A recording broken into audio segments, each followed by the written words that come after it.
Я это все уже проходил, блин, 10 раз. И об этом тебе 15 раз говорю. Что мне да. Ладно, давайте розберемося після цього. Бо, наприклад, Cardano Tor робить на роботу.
You can hear me?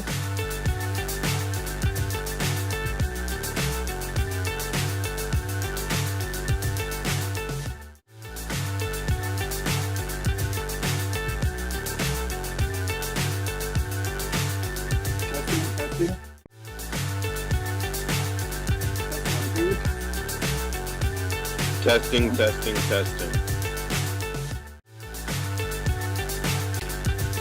Ron, can you hear me? Yeah, I can hear you. I can hear him just fine.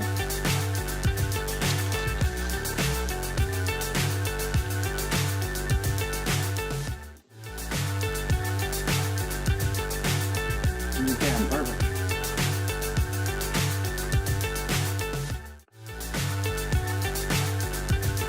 Round two. Hi. Yeah, yes, let's go. We don't give up. You know, my mother would usually to say, if something starts complicated, it's a good start because this is basically the start for the win, because you go through complications in the beginnings and the ending will be an easy one.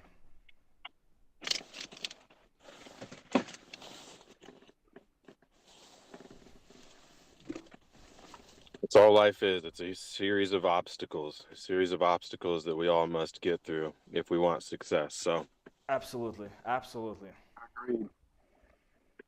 Look at people who bought Bitcoin hoping that BlackRock is going to pour billions of dollars and it doesn't go up, but you know, it's still is what it is. It did go up to 49,000.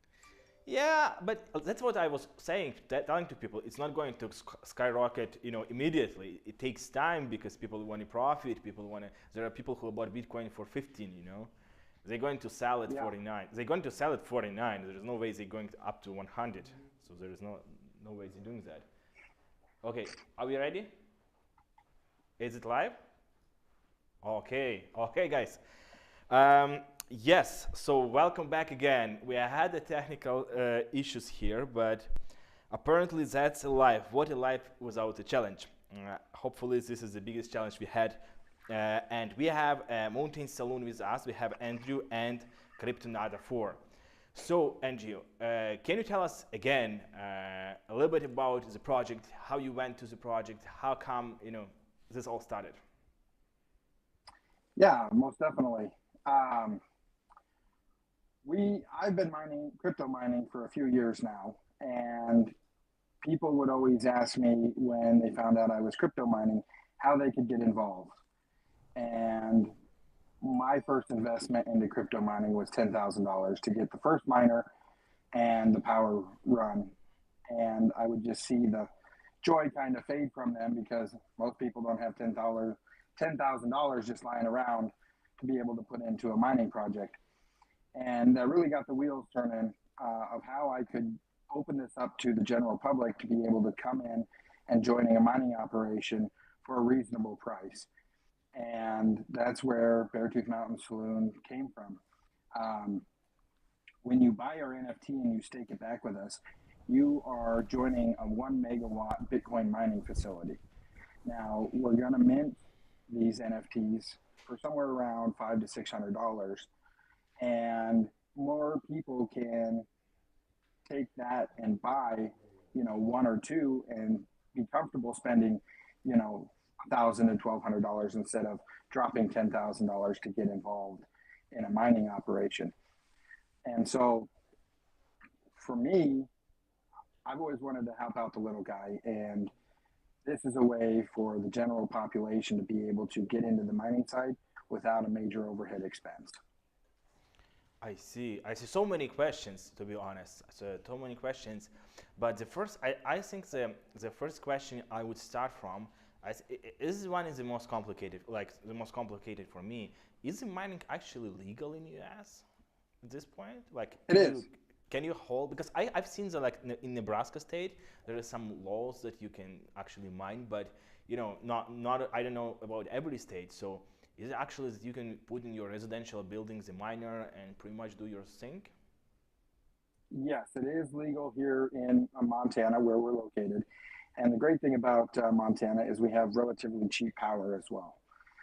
So that's a bonus for us because not only does it get cool here about 8 months out of the year, which miners love, that cheap power helps us to keep costs down and the rewards for our stakeholders high.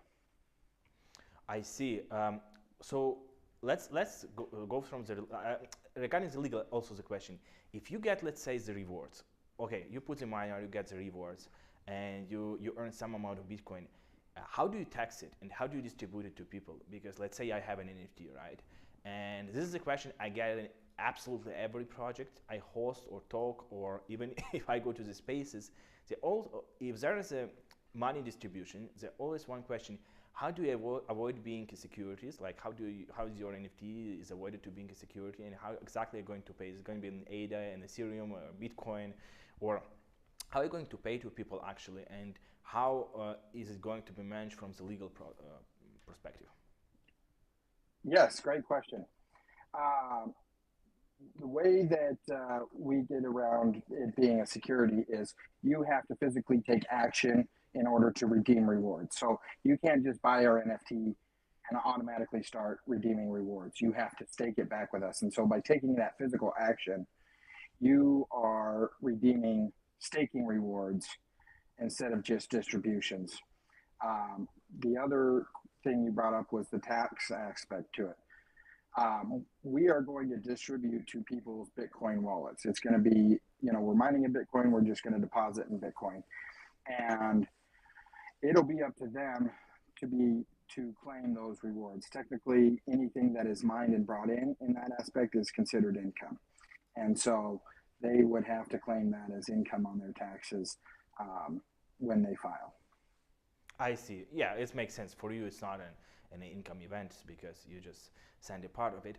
Do you have any company set up, or it's going to be at this point just you just set up the miners, or you have some legal entity already? It's going to be managing this thing. since you're pretty open and you're pretty doxed, and you actually have the physical staff and the physical miners, so that I think that also the questions that people might have. Yes, we do have an LLC that this will be run under, and everything will be handled under that entity. I see. The interesting thing I actually had in my previous video is that I'm not sure about Montana, but I know in Nebraska they even say like, okay, the staking is not the security. The mining is basically legal in residential buildings. Is it the same for you? So basically, if you do the staking, it goes around the security thing. Do I understand correctly here?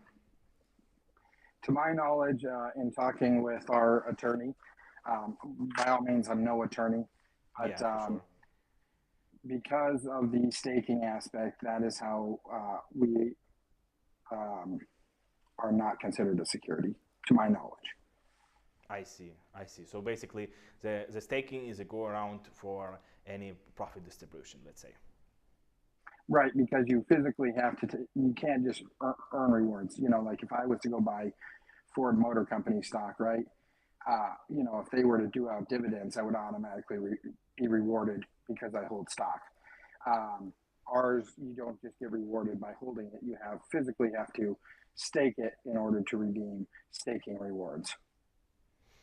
Yeah, well, it feels like it's a narrow one, and probably there will be more and more legal, legislations coming in following months and years, I guess. But it is what it is for now. So let's get into the mining itself. The biggest question I had, because I had miners, but long ago I had miners on the Ethereum, and not really miners, but video cards until it was profitable. And something I've seen that, let's say you buy an hardware, and then it brings profit for, let's say, like 200 days, maybe 250 days. It breaks even, and then with a high probability it just burns out, right? Yeah, so what is your take on here? How long is the hardware that you're actually putting in and buying is going to actually work based on your experience? You pretty much have much more experience, of course. And if people buy the NFT, let's say they bought an NFT and you bought some amount of hardware, and at some point this hardware just broke, right? Or burned out, or something happened. It happens a lot, right? So do they still get any income from, maybe you buying another hardware from income, or it just it for them, or how is this working exactly? That is a great question. So we are retaining 20% for maintenance and upkeep. So we will have spare parts on hand so that if a miner does go down, I will be able to fix it and get it back up online, which I have already been doing. These miners, even though they come out with new ones, are still profitable for years and years. I've had my Bitcoin miner running for over 3 years now, and it is still running to this day. Even in the bear market, I was still running it because it was profitable. One of the positives about where we live and having the cheap energy is when the price drops, a lot of people will shut their miners off because they are not producing enough Bitcoin to cover the power consumption. With having cheap power, that allots us a way lower price of Bitcoin before we have to turn off our miners, because when a lot of people turn off their miners, the reward distribution goes up, and that's a benefit for us. And so the longer we can hold out by having the cheaper. How much do you pay for, if it's not a secret, for a commercial secret, how much do you pay for the electricity? Our energy rate for this project is 9.5 cents a kilowatt hour. Mm-hmm. Yeah, that's pretty good. That's pretty good for sure. Yeah, it's not bad. And 2 years ago, I bought a farm off a guy, an Ethereum farm off a guy down in California. Actually, he was paying close to 30 cents a kilowatt hour, and I was like, "There's no way you've been profitable for years, because that's." Yeah, I guess he was just collecting bitcoins and trying to hope that it will increase in price later. I know that some people did this, just mining regardless the electricity cost, whatever, just to get as much Bitcoin. Well, I guess it makes sense just to buy Bitcoin in that case. So we'll get more on the mining process and NFT and distribution, but there are still like some hot questions I would like to give in the beginning. we have a halving coming in, and that was like when people ask me about the mining and is it a good idea, bad idea, and my biggest, I would say, hold back on the mining is usually because halving is coming, we don't know what's going to happen, what's going to be the price. So as an expert, how exactly is the halving is going to affect your miners and basically the investors' miners as well? Well, I never claim to be an expert. I just enjoy what I do. Yeah, no, I mean you are a kind of expert here. The great thing about a halvening, if you look at the statistical trends of Bitcoin over the last halvenings that have happened, it usually happens at the end of a bear market where the price has recessed. So that you look at the statistical trends. When Bitcoin hits an all-time high, we go into a bear market and it'll recess 85% plus or minus 3% statistically.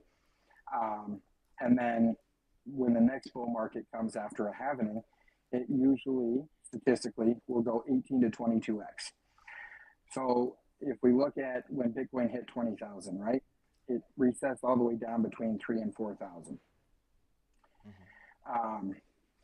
18 to 22x that, we jumped up all the way up to 69,000. I think it was 900 something, almost 70,000. We're within that range of the 18 to 22x. It recessed again in this last bear market, all the way down to, I think it hit 14,000, if I'm not mistaken. Yeah, like 15 so you look for at sure. 15, yeah. So you look at 18x of 15,000.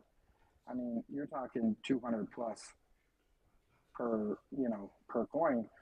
If we just follow the statistical trends, that's where you can see that getting in now before we hit that or the bull market, is the opportune time, because not only does Bitcoin go up, but the price of the miners is directly affected by the price of Bitcoin. So if Bitcoin goes through the roof, the price of miners goes through the roof. And so, okay, so basically, if you buy a miner now, you can sell it later more expensive.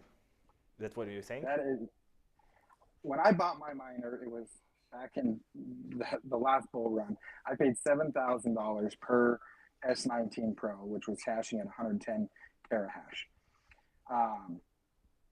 Now you can find them for under $1,000. I see. So now, if the price was to go back up to 70, 80, 100,000, you would probably see those same miners at 6,000, 7,000 again. So it is the opportune time to get in. And yes, if you can buy when the market's low, it's definitely a benefit, because over in China, the price changes every 24 hours. And, I'll get a quote today. Unless I pay for that miner today, I got to get a quote tomorrow. And they're like, okay, the price went up or the price went down. And usually the price goes up quicker than it goes down. But that's how the buying of miners works. Here, you just mentioned China. Here's the political aspect, I guess. Is it that, no, I mean, no politics here, but I mean, do you expect any complications in buying the miners and delivering them, or because all over the logistic in the world going crazy, everything happens here and there, and do you expect there might be any problems with actually buying the miners, or you have like clear logistics and it's understandable? So I have 3 different suppliers that I have personally purchased from over in China.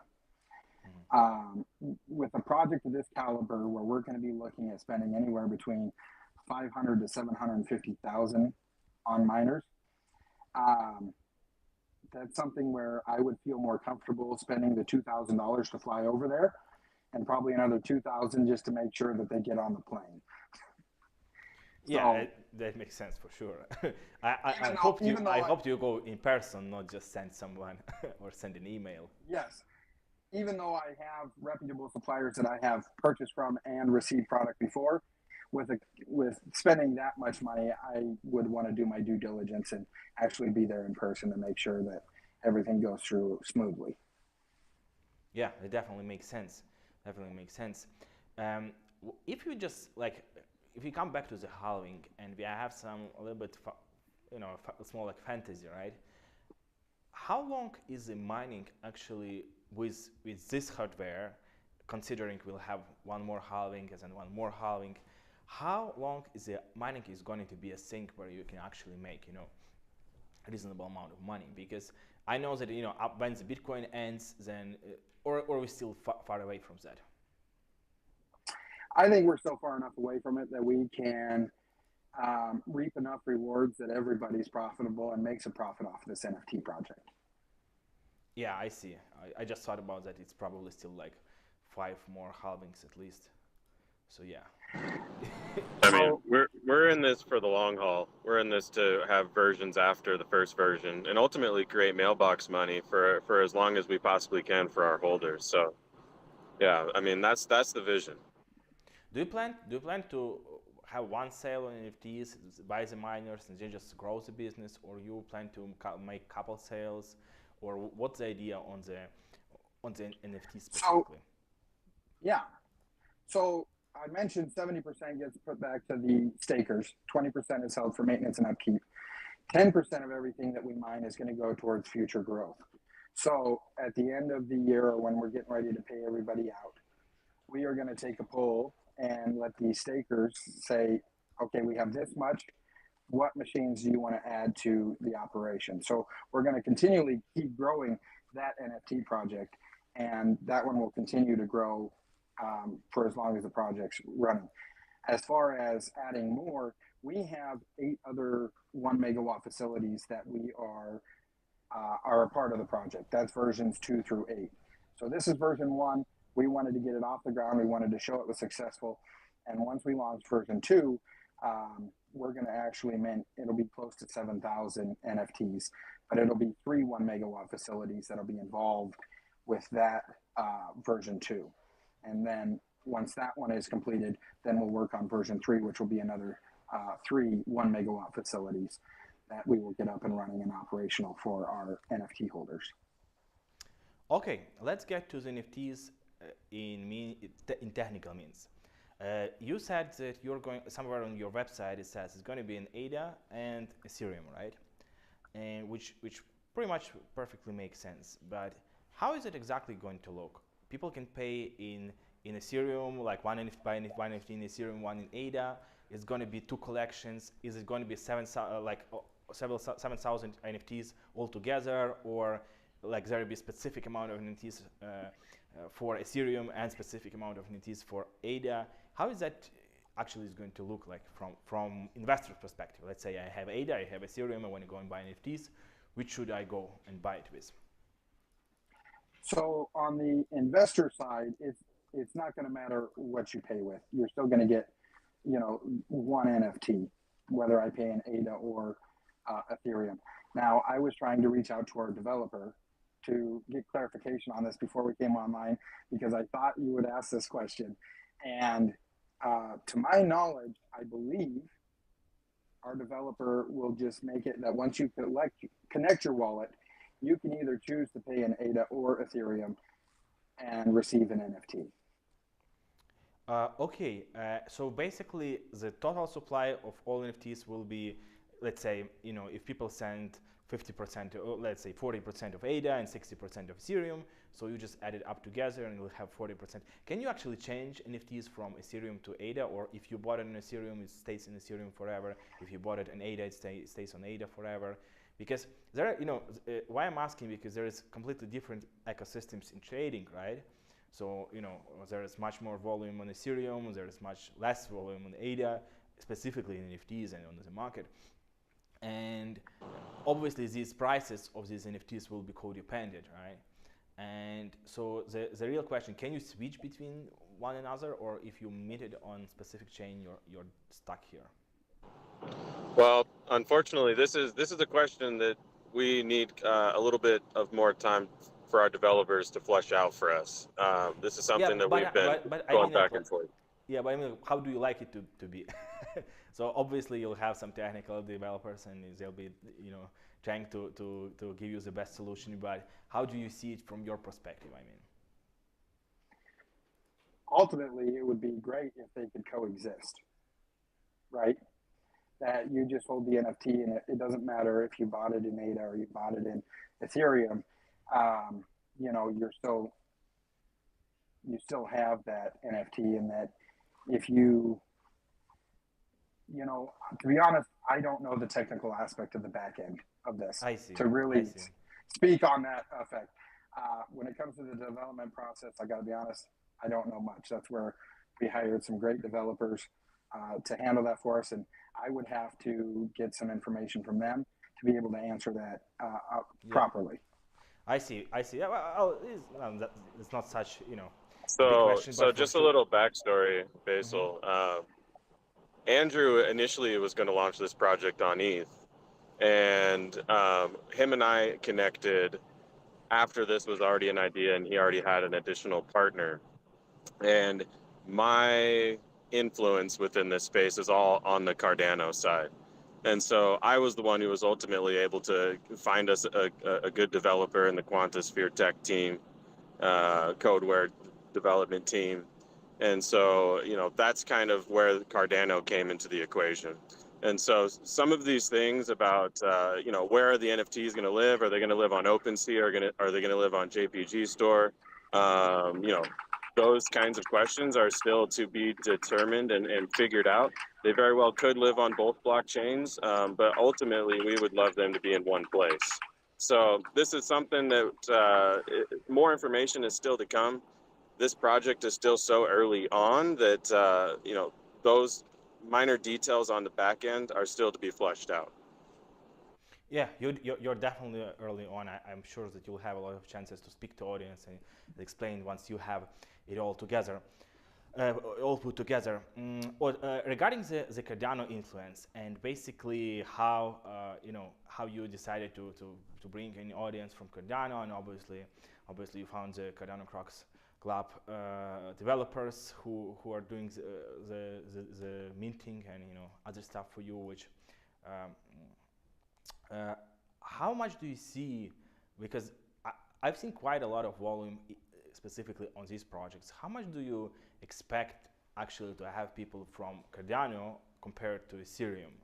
Because let's say, and if it's going to be very hot, will be there any reservation? Let's say, okay, we reserve like at least 20% for Cardano users, or it's going to be like first come, first. Again, it's maybe more technical question, but it's more not a technical, but as what's your vision here? Because some people say we will make first come, first served minting. So, you know, if we have 10,000 people trying to mint 1,000 NFTs, then, you know, 9,000 people will be unlucky and just go on a secondary market, right? And some people just do a lot of white lists and trying to, you know, to make it as fair as possible. And, you know, what's your take on the distribution of these?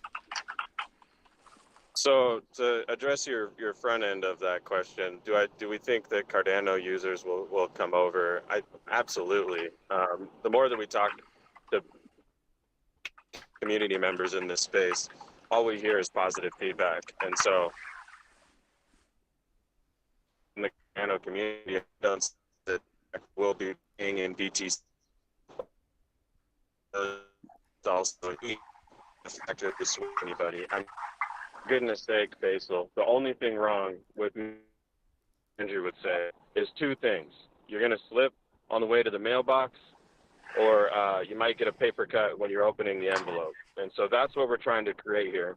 And we want to do that in the easiest way possible.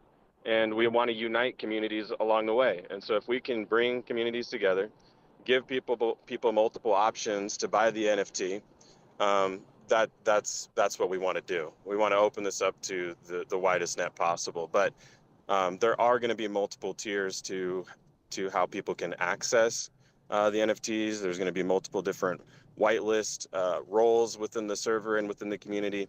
And I'll let Andrew kind of touch base on the details of what that might look like. Yeah, thank you. Going back to your previous question, Basil, I actually just got an answer from our developer. I asked them if they will be able to mint in either ADA or Ethereum, and they responded yes. So what that looks like swapping networks on the back end, I'm not entirely sure, but as far as that goes, I did get confirmation you will be able to mint in either ADA or ETH. Okay, perfect. What about like whitelist and stuff? Oh, yes. So in talking with a lot of people about this project, I realize that there's a lot of people that have never minted an NFT before, have never gone through that process of um, going online, joining a Discord, going through the process. And so we actually have a few different ways that you can get whitelisted. One of them is by, inviting people into our Discord and, being active on our X space. And this is all listed on our Discord, which we are going to launch today. And then one of the other ways is we're actually going to teach a couple how-to classes. So we're going to put on a class, and up to 100 people can join this class. And we're going to teach them about, getting a wallet security, and how they can go through the process of connecting their wallet and minting an NFT. And for those first-time users that have never done this before, we wanted to give them an opportunity to be able to mint without competition. So those 100 people will be able to mint or get whitelisted for taking that class and becoming more knowledgeable in wallet security and the minting process of NFTs. Yeah, definitely great And to hear. those classes will take place live and in person in Billings, Montana. So we're doing that here locally, and we will likely open it up to virtual participants as well. But then we'll also have different roles for people who, say, do specific things within the community to help push the word out, and various different elements that a lot of other projects incorporate into how they whitelist people. So, we're going to do some outside the box things that are a little bit different, like these in-person live classes where you're taught by one of us, Andrew, or our partners. We do have a partner organization who does this all day, every day, that will be a part of those trainings. And so that is another utility that we are offering that not a lot of other projects do. We will open it up virtually. Basically, you will be involving people from outside, from your state, to become crypto users. That's amazing. I think a lot of folks will like it. So we'll have more people getting into the NFTs. One more question, going back to the mining. I just lifted my head that, let's say if I have my own miner and I want to give this miner to you, but I just don't want to buy an NFT, or I just want to give it to your server center, or whenever you actually host these miners to your place. Is it possible? Will be there an opportunity for people just to come in with their own miners and to give them to you to mine and to maintain them, and pretty much? At this time, that option will not be available. Our power provider is limiting us to 1 megawatt per facility up here in Montana. And so with that, we are already going to be capping out the facility with the mint of this project. So with as many miners as we can fill, we are going to put in there. So there won't be any place for miner hosting, as we want to give as much distributional rewards staking rewards back to our NFT stakers. I see. Because I just had someone before our call asking about where they can host their miners, but yeah, I guess in some other place for now, at least. Okay, guys, what would you like to, as we are getting closer to the end of our short YouTube space, I'm sure we will have plenty more in upcoming weeks in promoting your project and getting more people in.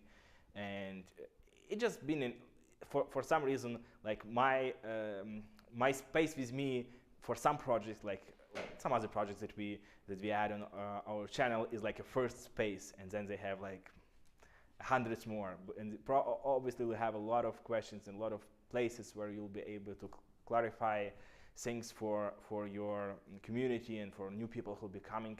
But if there was like one thing you could tell to your future investors, and so a message you would like to give to broader community regarding the mining and the future of the industry, what would that be?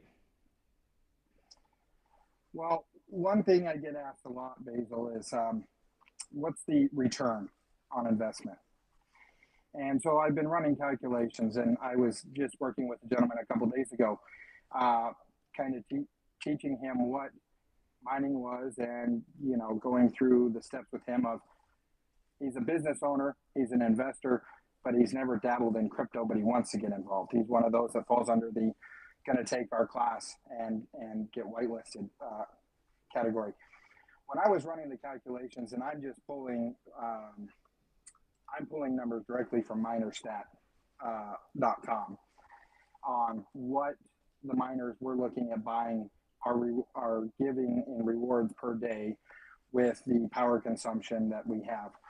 And at the end of the year, a bronze NFT, which is a one-tier reward, would still return 38.14% in the first year. And that was calculating when Bitcoin was at $43,000. So what does that look like if Bitcoin goes up? Does that reward go up? One would assume so. But unless Bitcoin tanks again, an investor can look at receiving at least 38.14% return on their initial investment. One more question, if we speak about returns, what is the benefit for investor to actually, despite the cheap electricity? Let's say I go and buy a house in Montana or somewhere near your facility, and I have also the cheap electricity. What is the benefit for me to actually buy NFTs? Let's say I want to buy 5,000 worth of NFTs, so I'm kind of like not shrimp, but bigger shrimp, right? And trying to buy more NFTs, just get more involved. What is the benefit for me to buy NFTs instead of just buying the miner and putting it in my basement? I don't know. Well, there's a few things you got to take into account. One, you can't just plug these into a standard 120 outlet. You got to have them run on 240. So you would have to have an electrician come in and wire your house up for 240. It's going to cost you a couple $1,000s. Then you've got to buy the miners in hopes that you don't get scammed, because as we know, it's a wild west with crypto. And so I've personally been scammed from crypto miner sellers, but we have a reliable source for crypto miners, and so you wouldn't have to worry about that as well. Plus, they produce a lot of heat, so unless you have a place in your house that you can exhaust the heat from, they're going to overheat and they're going to shut down. Plus, they run 24/7. You're going to hear a consistent whirling of fans running 24/7 in your house, which most people don't enjoy. So there's a few things there of why they would want to buy our NFT instead of just going it alone, is because you're in thousands of dollars on buying the miners and setting up the power, whereas ours is we take care of all that for you. If a machine goes down, we're gonna be repairing it immediately. So. I see.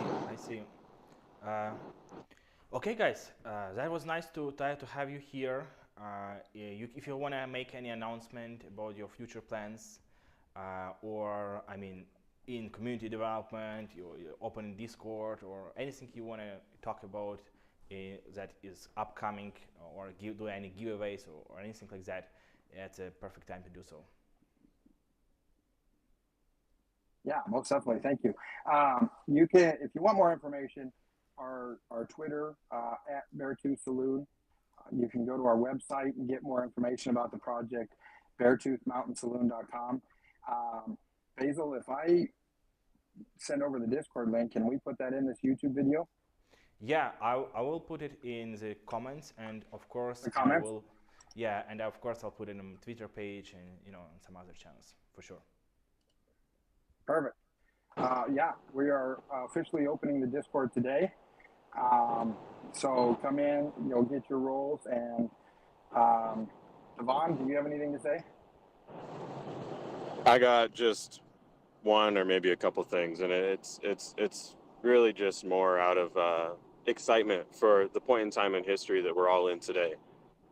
with the recent news with the Bitcoin spot ETFs and what that's going to do for attention on the crypto economy, this is really uniquely positioning Beartooth Mountain Saloon and really all the builders in the space to reap massive rewards and do something truly incredible as we move into the future. So for all of you that are listening to this today, let's all just celebrate that. And we would obviously love it if you joined us on that mission, because we have some pretty incredible plans for the future. Basil, I want to thank you and the team for having us on the call today. Even with the technical difficulties, we were able to make it happen. And we look forward to being on more spaces.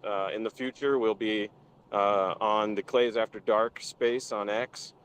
We've also got more spaces with other communities that are well known, currently being in the books, currently being in the works, and will get put on the books here pretty soon. So as Andrew mentioned before, we have opened the Discord, or at least the link is coming in the next few minutes. So jump in there so that you are all up to date with everything that we've got going on. We do have a giveaway currently live on our Twitter, on our X account. It's a Happy Business Tiger from the CCC suite of projects. And so hop in there, check that out. And we're going to have lots more giveaways coming as well. So it was a pleasure. We're excited about the future. We're excited about the opportunity to go out here and make an impact for our holders. And we look forward to having anybody who's listening right now and in the future in our community and interacting with us in the server. So thank you again, Basil. Thank you very much. And on this great spot, we're ending our space and join the Discord.